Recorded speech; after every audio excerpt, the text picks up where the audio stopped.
Okay, hello and welcome to my speech. Now, I'm kind of grateful that Dan was talking in his previous speech about the use of technology in education, because I'm now going to present a very specific use of technology in education, but hopefully show some real psychology behind it and evaluate its pros and cons.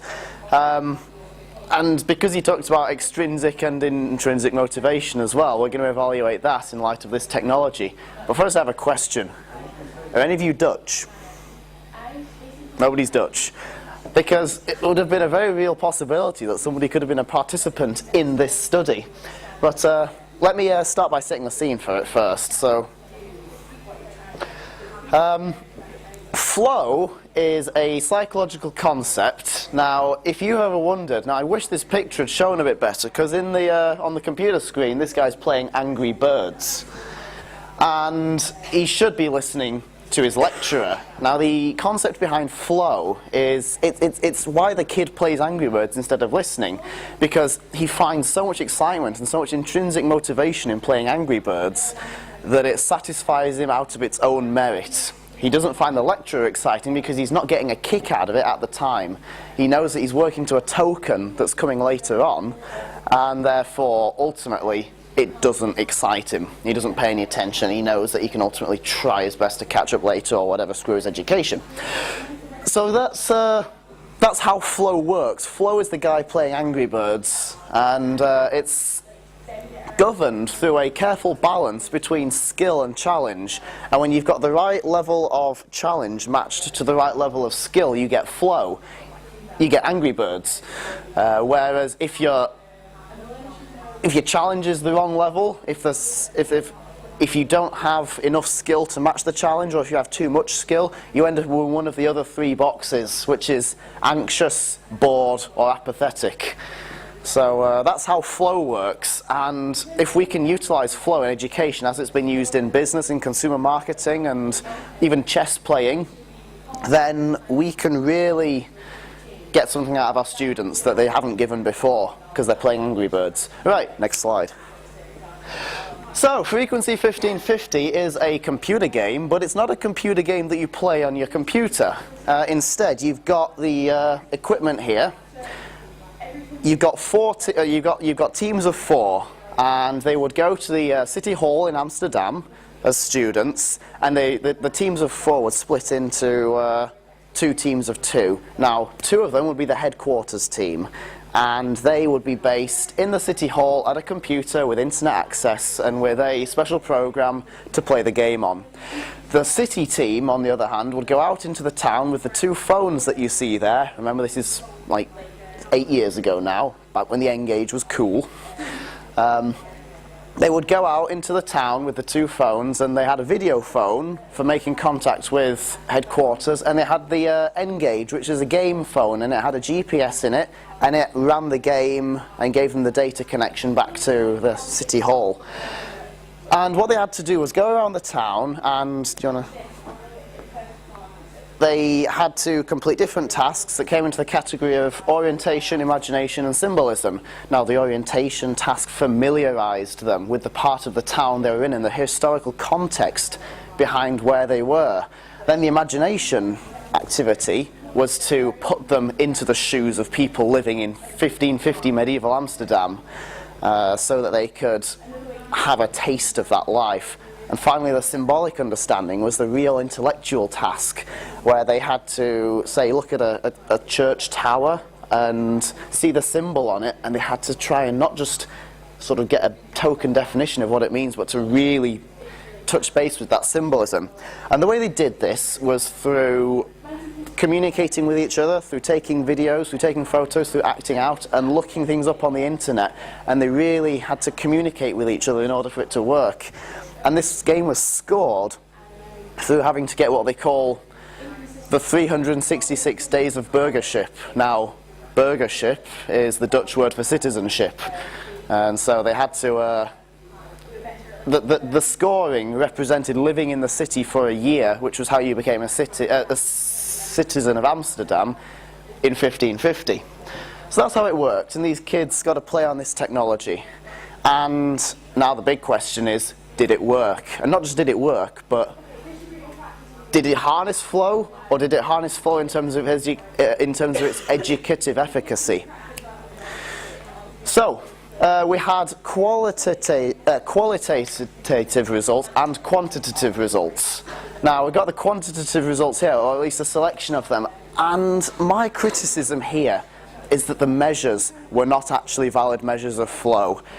They had a few anecdotes of ideas of things that would take place if flow was taking place, and the teaching instructor or assistant who was with them around the town or in the control centre was making mental notes of how much out of 5 they were doing these things. So the results showed that, yes, there was a steady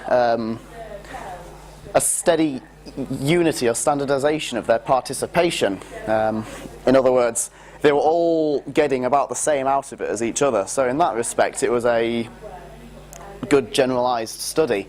However, I don't think this actually measured flow, and that comes with the qualitative results, which will come up next.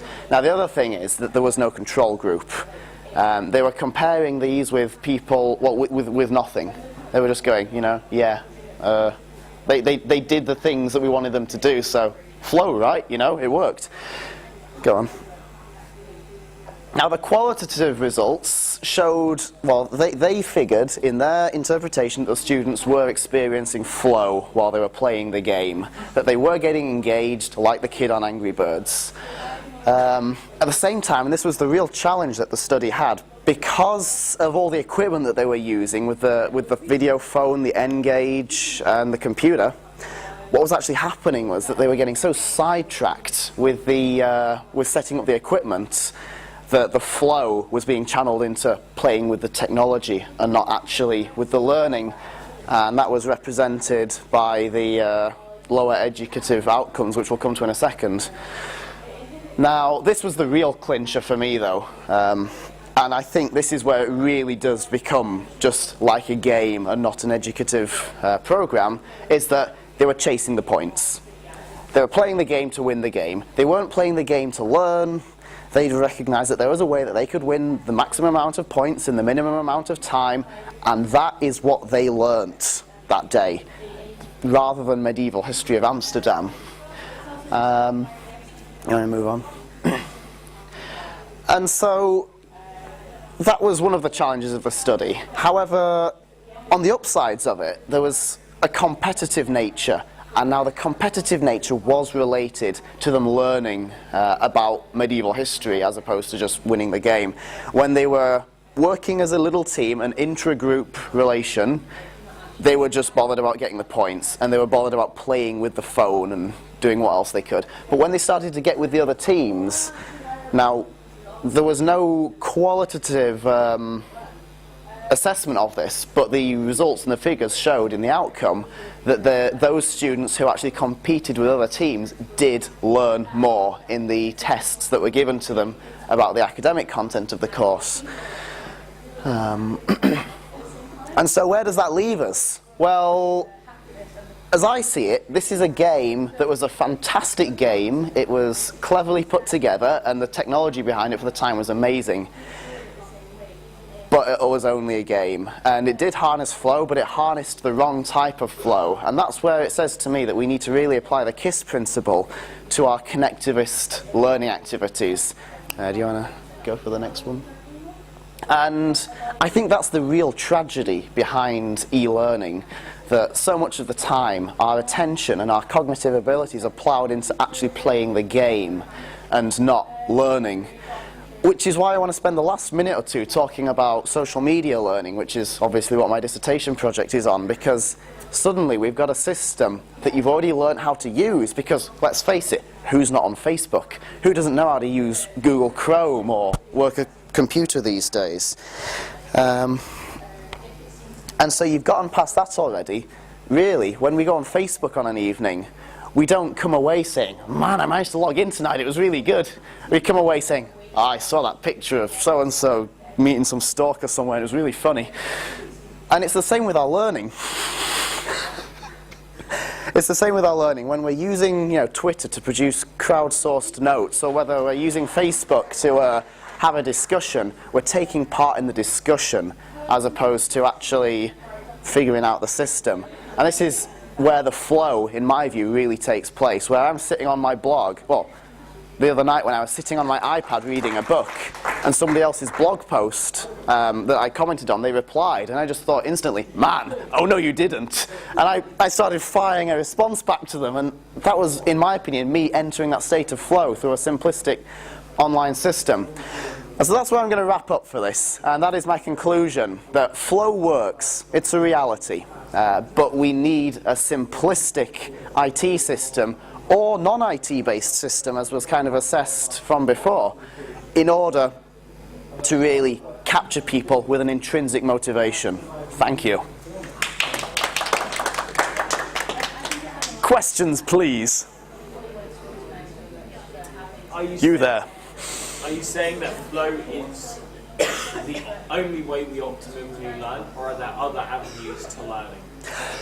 I think, actually I do think that flow is the way that we learn, because whether no matter what avenue you are using to learn, flow is when you're learning out of intrinsic motivation. Now, if you are learning out of intrinsic motivation, I think you're on the best setup. And let's face it, we all learn best, I think, through the little things we do every day. Look, if I forget to bring my lunch with me, I have learned out of intrinsic motivation of getting my lunch that I need to make that habit. And I think it's those sorts of things where we have better learning, where we're learning to play Angry Birds, where we're learning to do the things that we meet in our day-to-day interactions. The only real educative system which uses extrinsic motivation is our schools, where they say, you work because I told you to, you work because you want to get a grade, not because you're enjoying it, or you work because otherwise you get detention, you get to go out to play. It's all about getting the tokens as opposed to actually working because it's a good thing to do. Does that answer your question? Yeah.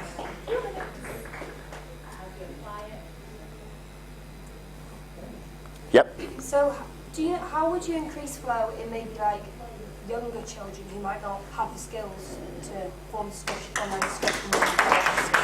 Now that's a really interesting one, because I was thinking what would get the teacher able to harness flow, because the reality is, can you make a teacher adjust the challenge of her lesson or his lesson to every individual child's level of skill? I think that's really hard.